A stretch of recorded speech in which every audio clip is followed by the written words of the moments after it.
Кыргыз Республикасынын президенти Садыр Жапаров бүгүн 30 апрелде Тажикстан Республикасынын президенти Эмомали Рахмон менен телефон аркылуу сүйлөштү.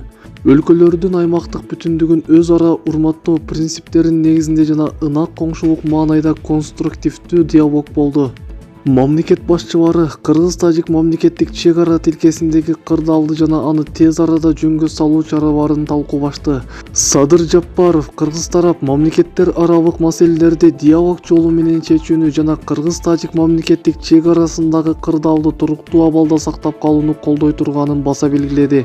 Президент Кыргызстан менен Тажикстандын ортосундагы өз ара пайдалуу кызматташтык мындан ары да кыргыз жана тажик элдеринин ортосундагы салттуу жана көп кылымдык достуктун, ынак коңшулуктун негизинде ыраттуу жана жемиштүү өнүгө берерине ишенимин билдирди.